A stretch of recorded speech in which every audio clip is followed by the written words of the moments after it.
Hello, welcome to the second literary festival I have produced for the Elstree and Borehamwood Town Council. I hope you will find it interesting, and if you are an inspiring author, helpful and stimulating. Along with contributions from members of our local group, the Writers in the Wood, the launch of which I was involved with when I was town mayor, we have presentations from two authors with substantial bodies of work. The first is Pete May, author and journalist originally from Essex, who, judging by his book titles alone, has an original and appealing sense of humour. For example, Man About Tarn, How a Londoner Learned to Love the Lake District. Our second is Will Self, who is a well-known author, journalist and media personality, sometimes controversial, and has granted us a very interesting treatise on the techniques he uses to be a successful creator of more than 24 books that have been translated into many languages. This forms part of the town festival during this second year of COVID. Please feel free to contact the council with any feedback, especially if you have enjoyed the event, which I sincerely hope you have. I'm particularly pleased to be able to introduce our local MP, who is the Government Minister responsible for culture, the Right Honourable Oliver Dowden, CBE, who has a few words to add.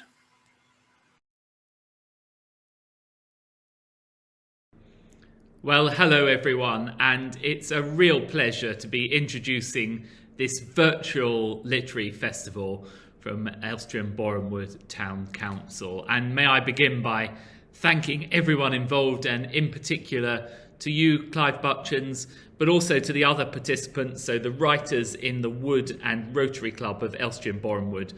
Thank you, all of you, for putting this great event together. And both as the Member of Parliament for Hertsmere and the Secretary of State for Digital Culture, Media and Sport, I know how very important events like this are. They're so important to bring together the community, but they're also so important to celebrate the rich cultural and literary heritage of our nation and, of course, of Elstree and Borehamwood. And we know by looking at the fantastic film industry that's been with us here for almost 100 years, how important arts and culture are to our community. So I hope that you'll have an absolutely fantastic virtual festival, and I hope very much I'll be able to join you in person for one next year. Thank you very much and enjoy it.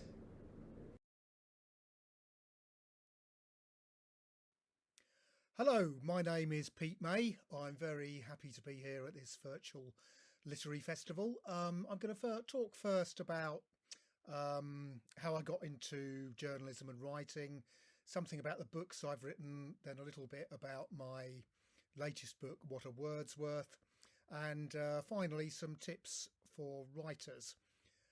So, how did I get into writing? Well, I did a degree in English at Lancaster University, sort of drifted around for a bit, eventually got into journalism, which, I did think was good training for a writer because it teaches you not to waste words.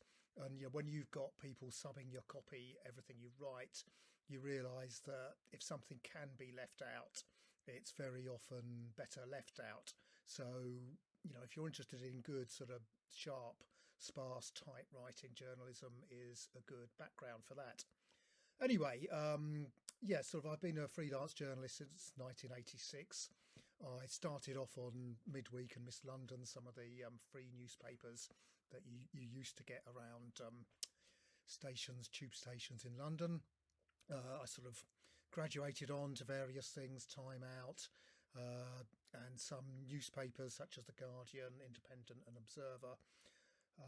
And from that, I published my first book in 1996, which was co-written with Andrew Shields and Dennis Campbell, which was about sex and sleaze in English football, called The Lad Done Bad. It was a humorous look at some of the sort of scandals involving 1980s and 90s footballers. I tended to be writing quite a lot of football stuff at that stage. My second book was called Sunday Muddy Sunday. That was about the sort of antics and philosophy of Sunday League footballers, and that came about through writing a lot of articles on Sunday League football through a magazine called FC. Third book was on a great love of mine, West Ham United, and that was called West Ham Irons in the Soul. Now, since then, I've done 4 books on West Ham, including Hammers in the Heart, Flying So High, West Ham's Cup Finals, and my latest one on West Ham, here's the cover, is Goodbye to Boleyn, which was about the last season at the Boleyn Stadium. But I did want to branch out a bit away from football. My writing career has been non-fiction, so I tended to sort of delve into my own life and my own obsessions and hobbies. The first non-football book I did was called Rent Boy, how one man spent 20 years falling off the property ladder. That was fun to write, and it came about through sort of going through my old diaries, looking at my life and realising that in 20 years I'd had 12 different rental properties, and each of those sort of summed up an area and a chapter of my life, and that, I think that made a nice little memoir. I'd also tried different genres with I was commissioned to write a parody of Deepak Chopra, which was called Aging Body, Confused Mind. I'd also wrote Whovian Dad on my love of Doctor Who, and about waiting for the series to come back, and then having 2 daughters who were really into it just as much as I'd been into Doctor Who as a kid. So that was another book that came about from my sort of personal experience.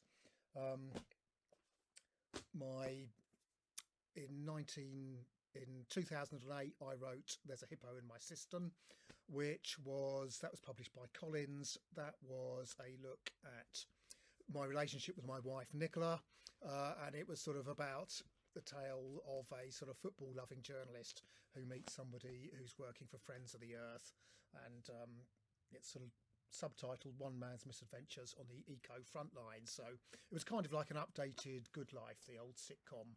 So again, that was me mining my life and experience for something to write about. But that was a good fun book to write. I did have an agent for that one. Most of those other books I managed to get published myself just through contacting publishers saying I'm a journalist. And it wasn't too difficult at the time. So one bit of advice I would say to writers is maybe don't get obsessed with agents. If you can get one, all well and good, but they're keen on the bottom line. So if they think they can sell, you're going to sell thousands and thousands, they'll go for you. But if they think you're going to sell 2,000 or 3,000, then they might not, because they only get 15% of any royalties. And it doesn't mean it's a bad book if an agent doesn't go for it.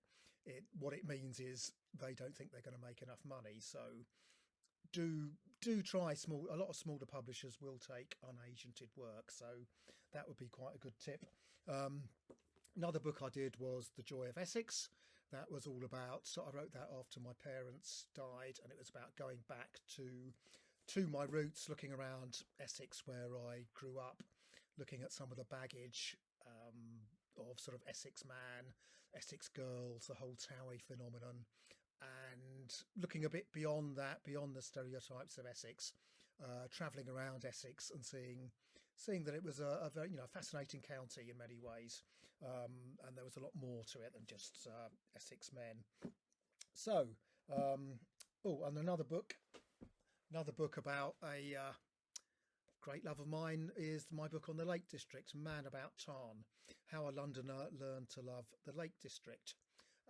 Again, that sort of stemmed from a 30 odd years of going up to the Lake District, climbing various circular walks inspired by Alfred Wainwright.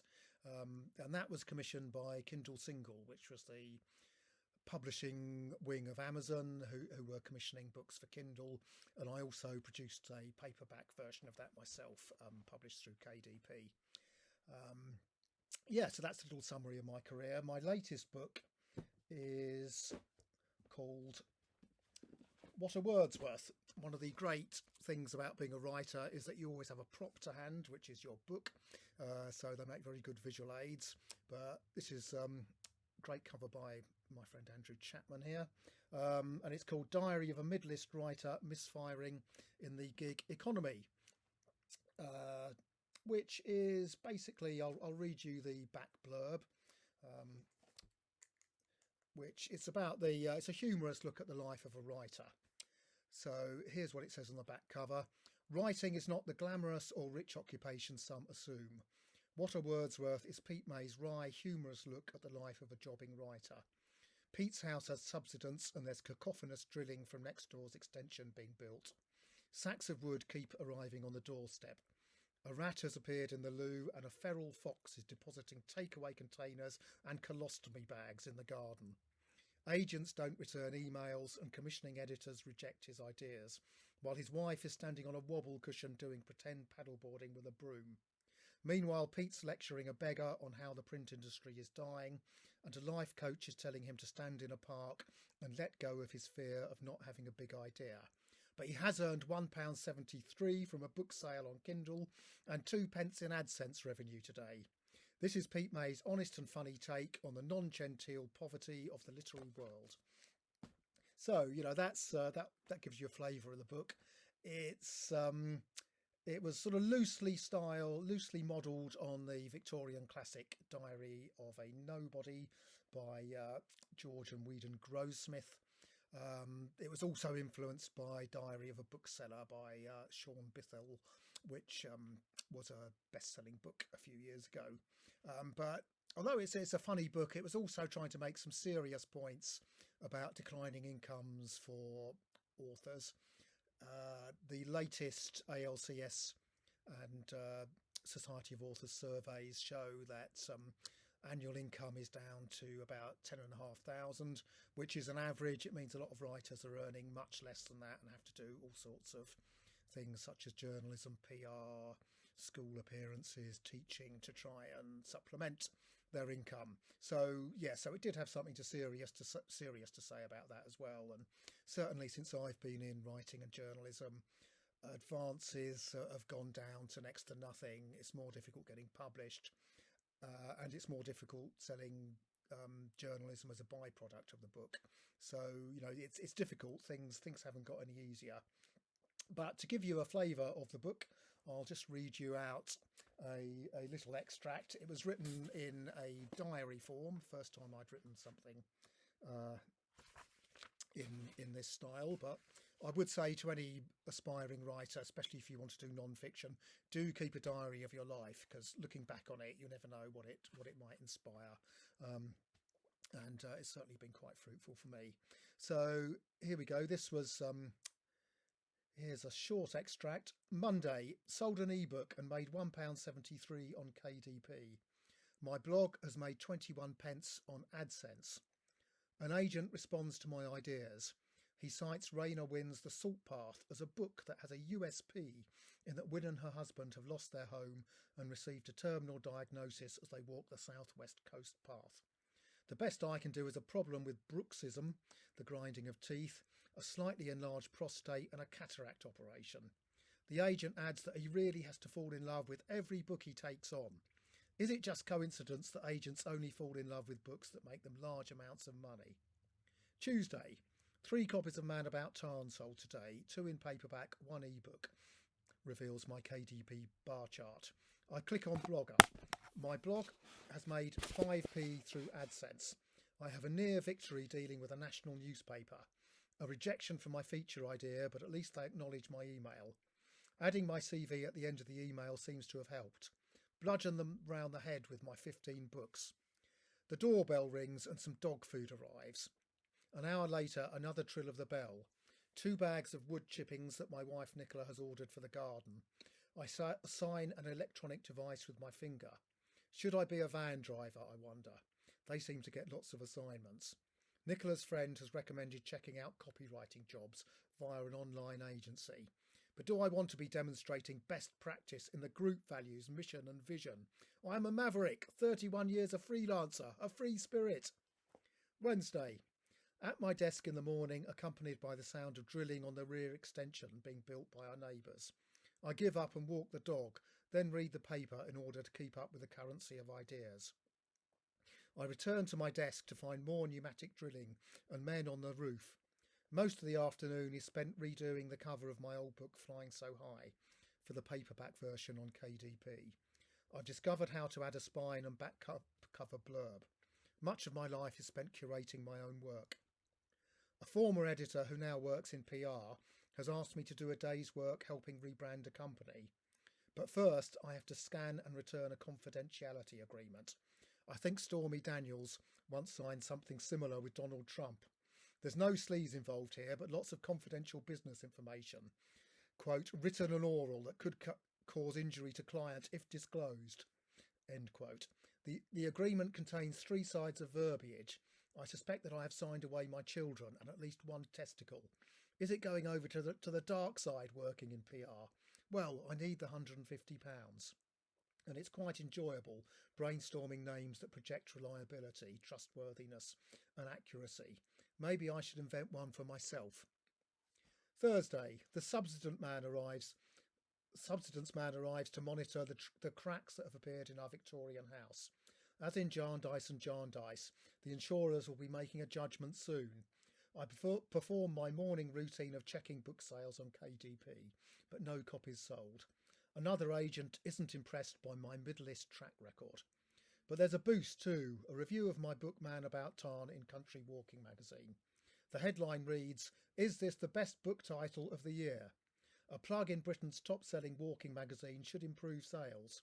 It might only end up making £1,000 for a year's work, but I've wanted to write about the Lake District for 20 years, and it's something I'm proud of. So, yeah, that was from What a Wordsworth, Diary of a Mid-List Writer, Misfiring in the Gig Economy. And if you don't know what a mid-list writer is, it's somebody who doesn't sell in the JK Rowling League, somebody who just sells maybe a few thousand copies, gets published, it's respectable. Most writers fall into this category, but you're not up there with the megabucks people. So that's a summary of my writing career. General advice about writing, what I would say is, as I've said, maybe don't be so obsessed with getting an agent. Try smaller publishers yourself if you can't get one. Also keep a diary, because that's very important for keeping up to date with things that might have happened 20 years ago, and you might get a nostalgic book out of it.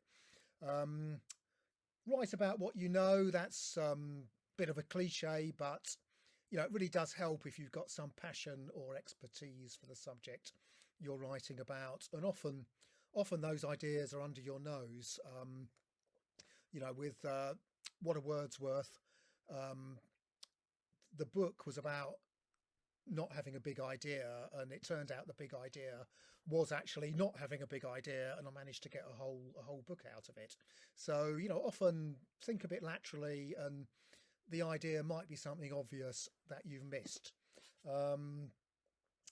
Another tip, get used to rejection, because certainly as a journalist and writer, even after 35 years of doing it, I get rejected all the time. For every 20 ideas you send off, 19 will get rejected. So you've got to be quite hard-nosed, thick-skinned. It will happen all the time, and you just have to keep thinking, I'm not going to be proved wrong. I'm going to keep going until somebody accepts this. I think Shuggy Bain, the Booker Prize winner, was rejected by, I think it was 32 publishers before winning the Booker Prize. So it just goes to show that publishers don't know everything. If you've got faith in it, keep plugging away. Also, don't be scared of non-fiction. A lot of people, virtually everybody, seems to think they've got a great novel inside them, and they might, but we're not all Tolstoy or Proust. So perhaps often people write it's a thinly veiled novel. A novel is a thinly veiled description of themselves and their lives. So if you're going to do that, then why not actually turn it into a memoir? And perhaps the market is greater for that, and it would be easier to sell. So which is certainly what I've done with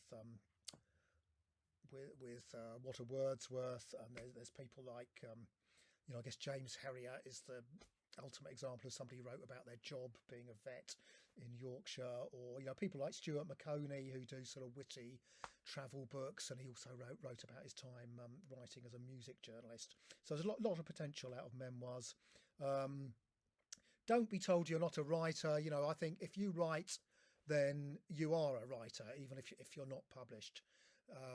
So stick at it. It doesn't mean everything getting published. You never know when it's going to happen.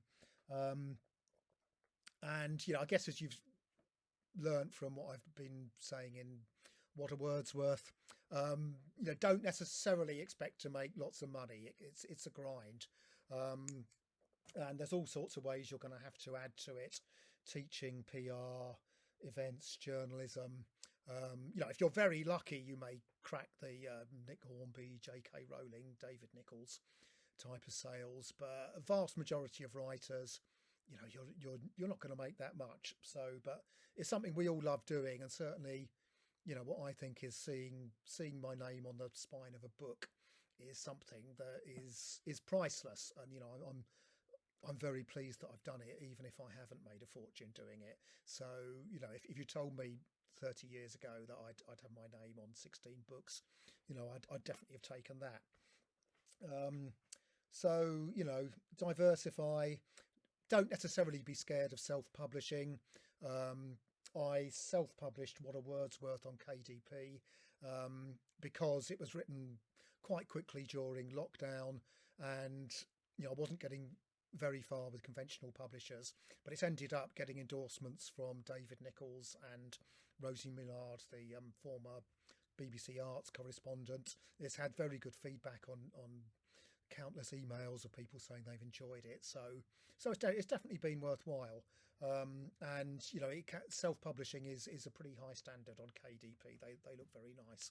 So I'm a bit of a hybrid writer. I've been conventionally published from everybody from Penguin to Collins, and also done some self-publishing. So there's plenty of avenues to explore.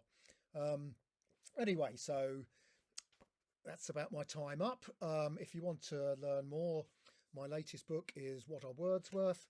You can find all my books on Amazon and also in selected bookshops. You can learn more about me at my website, petemay.org.uk, and I'm also on Twitter, which is, my handle is at petemay3. So thanks a lot for listening, and hope you enjoyed that.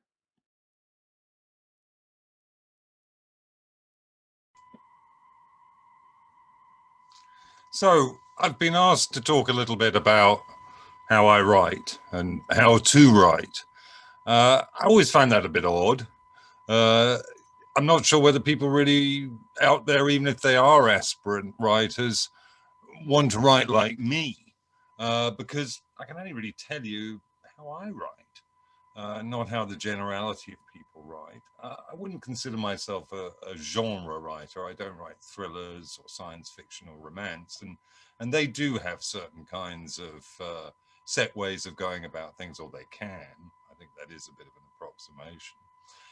I find the kind of contemporary drive towards kind of creative writing classes for everybody at every level, at an academic level, at a sort of amateur level with evening classes and other things like that, also pretty strange. I came of age as a writer when these things didn't really exist, except for Malcolm Bradbury's course at UEA at the University of East Anglia, which to its credit, produced writers such as Kazuo Ishiguro and Ian Mcluhan. I didn't go that route. And while they're both admirable writers, I do think that, they probably became that pretty much despite the course rather than because of it. I think intrinsic to being a writer is being an autodidact, somebody who can teach themselves. And I think just as those of you who've gone on in education have reached that kind of sweet moment when you learn to learn, a key part of being a writer is really carrying on learning to learn and being able to learn and being able to apply that ability to learn in any number of fields pretty much at once. The writer is like somebody assembling a hang glider in free fall. And as I say, I can only write Will Self type books. And, the last of the novels I wrote, this one, Phone, it's 650 some pages long. It doesn't have any chapters or paragraph breaks or any of the kind of what we call paratextual assistance you might expect with a novel. And I pretty much understand that that's not the sort of book a lot of people want to write. And frankly, it's not the sort of book a lot of people want to read either. So, what can I bring to the party here? I'm not going to tell you, a set kind of Stephen King series of rules on about how to write or what you must do. That being said, while I write Will Self books, I do think some of the ways that Will Self books are written can be applied to other books and may be helpful even to tyro writers, people who are just sort of setting out on this fascinating journey. I mean, I do think it's also pretty strange. It used to be the old adage that everybody has a novel in them. And now everybody does seem to want to get it out. Really, just at the time when, saving J.K. Rowling's writing arm, the generality of people are much less engaged with fiction and literature than they used to be, particularly what we call difficult or literary fiction. And there's been a marked change in the perception of the novel. Maybe a good thing, maybe not such a good thing. So, for example, 80% of fiction now is both written and read by women, which makes me a pretty odd fish in the whole field. Is that important? I don't happen to think so. I've written 2 quite substantial novels from a female point of view, and I think that one of the great liberating things of writing is that you're able to be polymorphously perverse in that way and invent yourself as any number of characters. I think it was Auden who said that poetry is the social act of the solitary man, but how much more so is the novel or the story, since the solitary man or woman is actually creating a group of characters or people to hang out with. Okay, so let's start at the top. What is the one tool that is indispensable to the writer? Here it is, the indispensable tool. Yes, you guessed it, the notebook. This is one of the kind of famous ones popularized by Bruce Chatwin, the travel writer. It's a moleskin. They're made in Paris. They have flip-top reporter style ones, or they have these ones that open in portrait in that way.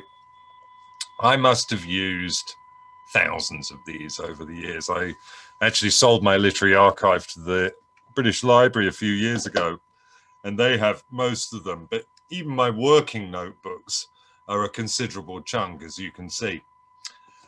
Why? Why is the notebook indispensable? Because being a writer really is all about ideas, perceptions, observations, feelings. It's about a close attunement to the life of the mind and the senses. Marshall Mcluhan, the great Canadian philosopher you may be familiar with for his slogans such as "The medium is the message" and "The global village," he said that the artist is an expert in sense perception. Okay, think about those sense perceptions a bit. Think about those little idiosyncratic thoughts that come to you. Think about those observations you make. You're waiting at the bus and you see a man with 2 vapes, vaping with one and then with the other. You see a woman who's using her shopping bag to carry her little dog and feeding the dog in the little shopping bag. Whatever it is you see that's grist to your mill, you need to note it down in the notebook. This, I would argue, is actually where the main job is done. The main job is done with observation.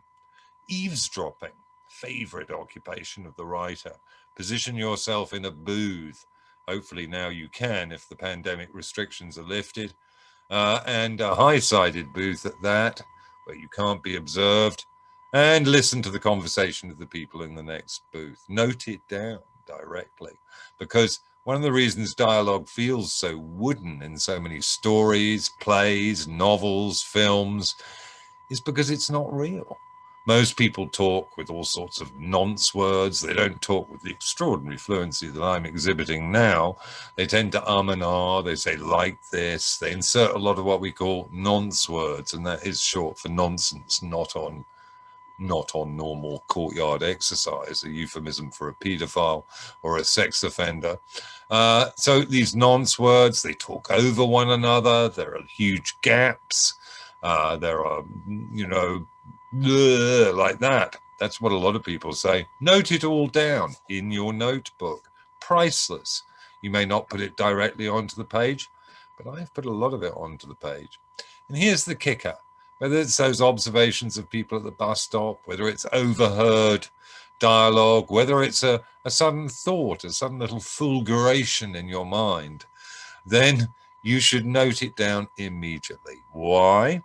I don't really like to lean on modish brain science or neurology, but the fact of the matter is, you've got 3 minutes. You've got 3 minutes of short-term memory before things are lost irrevocably. And if you stop to think about this for a minute, you'll realize I'm right, that you've had many, many occasions when you've had some blindingly good idea or perception that struck you. You thought, I must take a note of that. I must remember that. And paper and pen, or paper and pencil, I favor pencil because you can erase it, nice propelling one. Paper and pencil not to hand, you don't write it down, and yes, it's gone forever. So the notebook is first, and I'll be absolutely frank with you, consistently keeping these notebooks over many years is exactly what's enabled me to publish 25 books, some of which have been translated into 25 languages. It's exactly that. Fulguration, that was an odd word, wasn't it, that I slipped in a little bit earlier there. Fulguration, like a lightning strike. Okay, some people might say epiphany if they wanted a more religious conception. Vocabulary, words. The writer's business is words. Do not be afraid to be seen to be a writer who cares about words. You don't care about words, you don't care about sentences. You don't care about sentences, how can you care about paragraphs? If you don't care about paragraphs, how can you compare? How can you care about chapters or indeed the whole book? Writing is always a synecdoche, part for whole and whole for part. And it starts with vocabulary. Yes, there are your Hemingways, there are your hard-boiled style, there are your simplified vocabularies. Georges Simenon, the French writer, said he wrote with a vocabulary of no more than 3,000 words. He liked his simplicity. But English is an extraordinary language, mostly because it's an argot. It's a blend of several different languages, so we tend to have 2 or even 3 words for everything. It's a rich and subtle language. If you want to be able to use it to your best ability, develop your word power. It's no good relying on computers, and I'm going to come back to my problems with writing on computers in a minute. You need a dictionary, a physical dictionary. I got these, Shorter Oxford Dictionary in 2 volumes, when I was married for the first time in 1988, or actually 89. It's such a long time ago, I can't quite remember. Shorter Oxford is pretty good, 2 volumes. I mean, obviously it's been superseded now. Every time I would look up a word, and I confess, having gone on as a writer and written a great deal of copy that's been published over the years, I do this less. But if I look up a word in the dictionary, I don't just clock the definition for that word. I look at the 2 terms either side of it in order to enhance my word power. People ask me, how did you become such a sesquipedalian? Somebody who likes a lot of long words. Well, one of it was just the action of improving that word power. It's not just vocabulary, it's syntax, it's grammar, it's spelling. They're all hugely important. As somebody who occasionally teaches literature, though not much creative writing, I may say, the team that teach creative writing at my university do not find my views particularly congenial for obvious reasons. I always say to students, you must be able to write clear, clean English copy, English prose, without literals. When you've made a mistake, you've put T-H-E-I-R instead of T-H-E-Y''re, without spelling mistakes, without solecisms of any kind. You must be able to do that to be a writer. You know, Picasso was a brilliant draftsman. He didn't mess around with cubism and various forms of abstraction because he couldn't draw. He did it because he could. And by the same token, if you want to mess around with writing, you want to do something innovative and different, you need to be able to write straight and be able to write to order as well. I, in a sense, broke my my kind of cut my teeth. That would be a more appropriate metaphor or figure of speech. I cut my teeth as a writer, writing surprisingly prosaic stuff, writing about deep bore drilling equipment for the kind of Shell consumer magazine. Didn't matter. I had to write to order, I had to write to length, and it had to be what we call clean copy. And that was the most important thing. That discipline has never left me. So be a good grammarian, understand words, don't mess around with that, and read a lot. There's an obvious point that a writer needs to read a lot. But here's the real kicker. You need to read enough that you understand plot intuitively. Learning plot, learning how to manipulate plot, learning the relationship between plot and character, learning how to deploy a MacGuffin, something the reader's aware of, but the characters aren't, learning how to keep pages turning by putting a piece of action that necessarily entails another one into the piece so that they do turn the page, or leaving things that are kind of dangling in the fictive space. These are things I suppose you can learn in a sort of system. How much better to have that understanding as tacit knowledge that has been gathered simply because you've read so much. You know, some people say there are only 7 plots. I wouldn't like to comment on that. I think there are probably considerably more than that, but they tend to resolve themselves in that way. You can spot where a story is going very early on when you've read a lot of other stories. And that's no matter how that story is presented to you, whether it's on television or film or whatever it is, or in book form. So read a great deal. That's enormously important.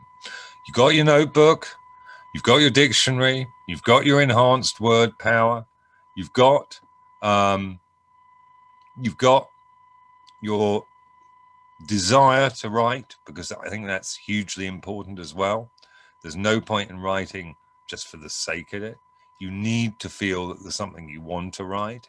Franz Kafka, the great German writer, said, or Czech German writer said, he wrote in German, he came from Czechoslovakia.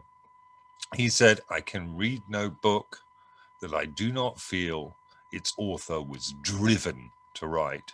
I have to say that's my perspective. I'm not really interested in people who want to write as they might kind of, you know, build a table or, you know, start an allotment. It's not a hobby for me. It is a passion. And that comes to my next point. It's kind of hard. It's hard work. It's solitary work as well. The solitary, the social act of the solitary man. In all honesty, I've probably spent anything upwards of 10, even 15 years in solitary confinement since I started writing seriously in my late 20s. I'm now in my late 50s. So of those 30 years, I think I've spent a good third of them absolutely alone. That's been my working life. Often I go away and be on my own in hotels in strange cities or rented houses in order to get the necessary isolation to concentrate, because concentration is key. Anybody who's tried to write will tell you that it's extremely hard to do if you're being distracted. Those writers who can manage it, I take my hat off to them. Well, I haven't got a hat on, so, you know, clearly it is off to them. Robert Graves, I believe, when he lived in Daya after he emigrated from England, would write at a lectern in the kitchen of his house while people came and went and made meals and so forth. Hugely impressive. I don't think I could really do that, though. I do like trains, though, to write on.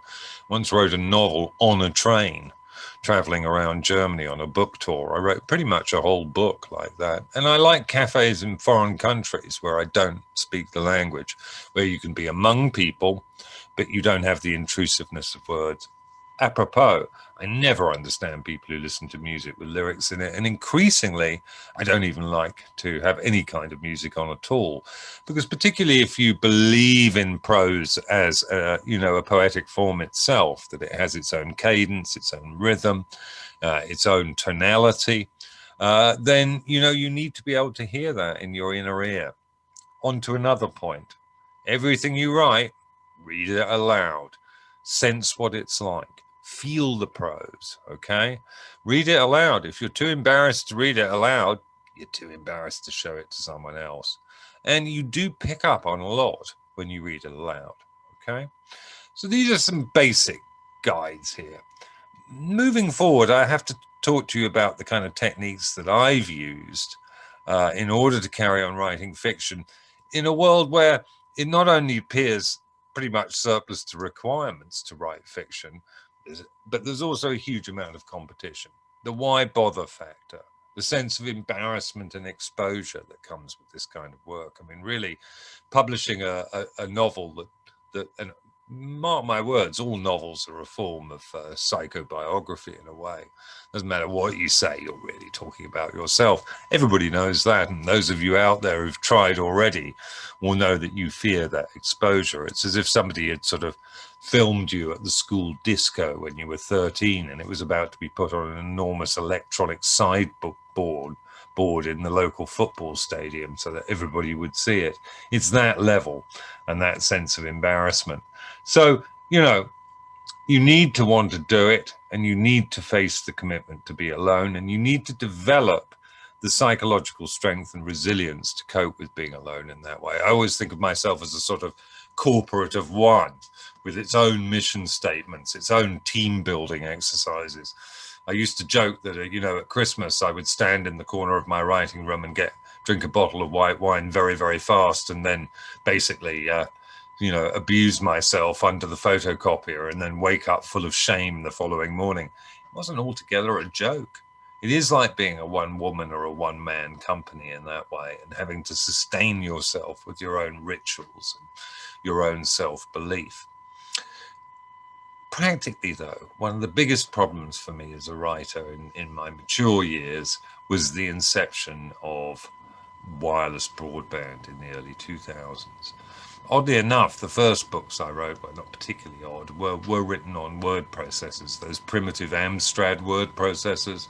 My mother, when she died, left one to me, and I wrote all of my first books from really the late 80s up until the mid-90s on this machine.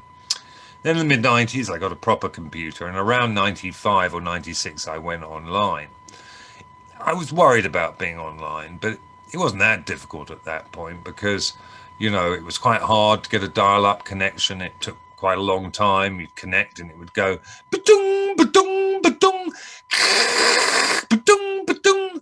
So you'd use it for email or for kind of targeted informational strikes on what were very primitive websites. But when 2004 rolled along with wireless broadband, I recognized that there was a real problem for writers. Now the computer, if you were writing on it, represented a permanent possibility and point of distraction. Few keystrokes on the keyboard. Here it is, right in front of me. And I could be not writing, but looking at a man doing something unpleasant and sexual to a donkey. Or I could be trying to buy a kind of reindeer skin oven gloves, just as some sort of weird consumerist jeu d'esprit. Not a good idea. Everybody out there listening to this knows what I'm talking about. Not just the computers on our desks or the laptops on our laps, but the handheld computers that are in everybody's pocket are the most extraordinary kind of distraction. Now, what do we do about that? I remember a few years ago, Zadie Smith dedicated one of her novels to the program that blocked her from accessing the internet when she was writing on her computer. Before I tell you what my solution is, let me tell you about another problem about writing on computers, researching on computers at the same time. A lot of particularly writing novels involves descriptive prose. And what do you describe? Just to give you an example, you're writing something about the 1960s or 70s and you want to say a character drove one of those funny old kind of half-timbered cars called Morris Travelers. And you think to yourself, well, I kind of know what a Morris Traveller looks like, but I better check up. I'll look on the web. So you punch it into your Google search bar and you look at the pictures of the Morris Traveller, and then you start to describe, not in words. You're no longer thinking in words. You're using words to describe an image. And that is a different thing to truly writing. To truly write, you need to think in words. So a kind of literalism, and I can't help linking the kind of obsession with the content rather than the style of books at the moment. This is a good book because it's written by somebody from a particular minority group, or it expresses a particularly unpleasant personal experience. A lot of this kind of content-driven view of literature is really a function of the literalism that comes in with people not writing because they're thinking in words, they're thinking poetically, but writing as if they were, frankly, creating little bits of copy to sit on a website and describe an item that's being pictured. So we want to avoid that. The other problem with writing on computers, even if you do have one of these programs that blocks off your ability to access the internet, one of the other problems really is you have a tendency to do what I would call writing on water. You write a draft of something and then you correct the draft on the computer. You continuously correct it. You look back over it. It's a bit like assembling that hang glider in midair. You can't remember what you originally said. You're basically thinking on the computer, and you can see that it's an easy step from that to relying on the computer to do your grammar, to do your spelling, to present you with prompts and images. What I find with students where I teach is that these essays and pieces of writing that have never been into a hard copy of any kind contain a far higher level of solecisms, mistakes, grammatical, syntactical, spelling, whatever it is, than writing where people have created a hard copy. So my double solution to the problem of computers and the way people write on them is this. The Olivetti Letter of 22, arguably one of the most beautiful manual typewriters ever made. This one belonged to my mother, also a writer, born in Columbus, Ohio in the States in 1921. When she died in the late 80s, she left me two of these bad boys. This one is 70 years old. And I think I've written since 2004 using this and other typewriters. I must have written about 15 books. You can get older ribbons. And here's the key thing. It's a hard copy. You generate it immediately. I love typewriters as machinery because they're a bit like bicycles. They take human kinetic energy and they turn them into something. But without us, they're completely inert. And they also look funky. So I've written on typewriters. Here's another thing that I think really helps tyro writers. And I have to say that anybody I've really helped seriously to write a book who has followed this method has not failed. And that is, in the famous and immortal words of Bob Dylan, don't look back. Write your first draft of whatever it is as if you were playing that children's game of consequences, where you get a sheet of paper. Let's see if we can find a sheet of paper. We are at a desk after all. You get a sheet of paper. Somebody draws the head and draws two little necklines over onto the next section of the paper, and then somebody draws the torso and folds it again and leaves a little waistline, and then somebody draws the legs and leaves four little lines for the feet, and finally somebody draws the feet, and then they unfold it. And no, they don't get a sheet of blank paper like this. They get a weird and unusual picture of a person of some sort. And indeed, you might think, well, I'd get a weird, lopsided and confused draft, particularly if it was an entire novel. And I literally didn't look back. I just kept going forward. But trust me, I've done it. And I've done it a lot. What I find with writers starting out is that what hamstrings them is they keep looking back, and then their psychological misgivings come in. Will it be any good? Will it get published? Am I overexposing myself? And they can't carry on. They just get caught up. But think about it this way. if you follow my method, the consequences method, or I think the surrealists called the game exquisite corpses, and you keep on to the end of the first draft, you will write a second draft. You'll look at what you've done and you'll rewrite it. I actually start writing my second drafts while I'm still writing the first. In fact, I calibrate all of my different drafts so that I work on the book simultaneously in many, many different positions. And this enables me to create absolute continuity. I don't make mistakes. She's not wearing a red dress on page 9 and wearing a magenta dress on page 90. Moreover, it enables me, this idea, a bit like painting the fourth rail bridge again, these separate drafts all carrying on at the same time, but all gradually moving towards the finish line at the same time. It enables me to memorize the entire book. So she may be wearing a red dress at page 9, but if I change it to a magenta dress, then I can understand what the consequences are, the repercussions and reverberations that fall throughout the rest of the text. I found that method enormously helpful. And as I say, I don't want to kind of sell it hard. Anybody who I've inculcated it with and who has followed it properly has succeeded as well. I'm not sure I've converted that many people to writing on the typewriter. You think to yourself, well, it's impossibly hard. I'm going to have to rearrange paragraphs. I'm going to have to cut and paste. I can't do that on a typescript. But you can. You can do it with a pen and pencil. I write the first draft on the typewriter and then I correct by hand on the typescript and then I retype. And boy, do you think before you bash stuff down when you're typing.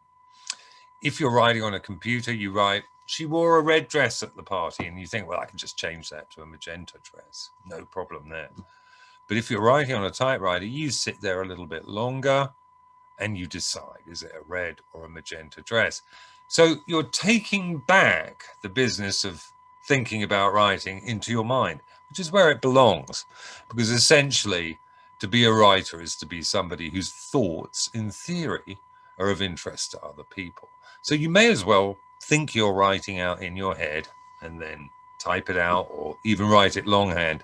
I would say I'm finding typewriter parts increasingly hard to come by, and I believe there's only one extant typewriter repairman in the whole of London where I live at the moment.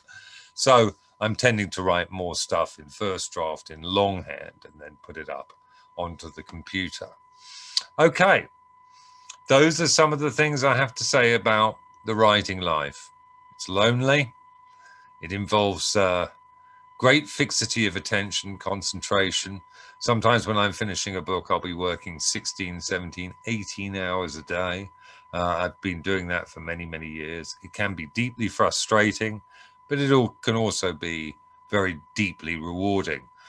I wouldn't encourage people to write. I do think, following my Kafka quote, that you need to be driven to do it in some sense.